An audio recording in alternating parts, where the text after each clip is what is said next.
kisah nyata Islami yang menginspirasi dalam cerita bergambar. Jika kalian tertarik, silahkan like dan subscribe channel ini agar bisa mencapai 1 juta subscriber. Berikan komentarmu juga di bawah ya. Jangan lupa share video ini sebanyak-banyaknya. Kisah nyata jenazah terpental di telak bumi di masa Rasulullah Shallallahu Alaihi Wasallam. Kisah luar biasa ini tentunya dapat dipercaya karena termaktub dalam kitab Sahih Bukhari dalam Al-Manaqib 26, hadis nomor 3617, dan Sahih Muslim dalam Fatwa Idul Sahabah. Juga kisah jenazah Naas, seorang koruptor di zaman Rasulullah yang mengenaskan. Dahulu ada seorang laki-laki Nasrani yang memutuskan untuk masuk Islam. Usai menjadi Muslim, ia membaca surat Al-Baqarah dan Al-Imran. Laki-laki ini bahkan mendapat posisi yang cukup penting, yaitu sebagai sekretaris Rasulullah Shallallahu Alaihi Wasallam. Bertugas sebagai sekretaris Rasulullah Shallallahu Alaihi Wasallam merupakan posisi yang luar biasa dan hanya dapat ditempati oleh orang-orang terpilih.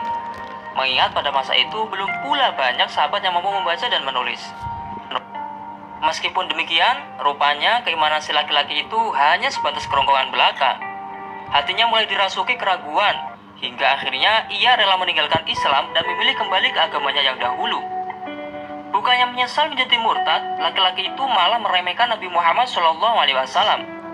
Ia menyangka bahwa Nabi Muhammad SAW tidak akan mengetahui Al-Quran jika ia tak lagi menuliskan wahyu untuknya. Padahal Allah Subhanahu Wa Taala senantiasa menanamkan Al-Quran dalam hati Nabi Muhammad SAW.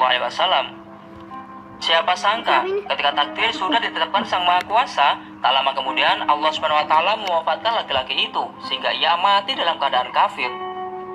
Maka kaum Nasrani pun menguburkannya menurut tata cara keyakinan mereka. Saat mereka sudah pulang, terjadilah penampakan yang aneh dan menyeramkan. Bumi memuntahkan jenazah si laki-laki tersebut hingga ia terlantar di atas tanah. Na'udzubillah min dzalik. Keesokan harinya, kaum Nasrani itu berjalan melewati makam kawannya. Namun betapa kagetnya mereka ketika melihat jasad kawannya sudah keluar dari kuburnya. Mereka pun berkata, "Ini pasti ulah Muhammad dan sahabat-sahabatnya, karena teman kita ini berpaling dari agamanya. Mereka pasti telah membongkar kuburannya dan memelantarkannya." Maka kaum Nasrani itu menggali lubang kubur yang lebih dalam lagi dan kembali menguburkan jasad kawannya. Mereka pikir jika semakin dalam, pastilah sulit untuk siapapun membongkar makam itu. Tapi sial, saat mereka pergi, jasad itu kembali dimuntahkan dan dilempar keluar, seolah-olah bumi tak sudi jasad pengkhianat itu berada di dalam perutnya. Maka keesokan paginya, kaum Nasrani kembali mendatangi kuburan temannya. Namun ternyata mereka kembali menemukan jasad kawannya berada di luar kubur.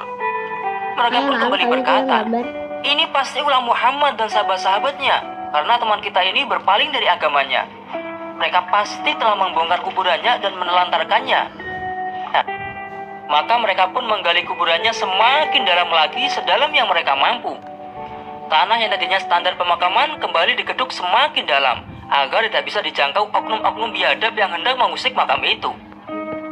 Lalu mereka kuburkan lagi jasad kawannya itu di dalam lubang kubur yang sudah dimodifikasi. Namun bumi kembali menolak jasadnya dan memuntahkan bangkai itu lagi. Keesokan harinya, umat Nasrani itu kembali mengunjungi makam kawannya. Betapa kagetnya mereka melihat jasad kawannya kembali berada di luar kuburnya.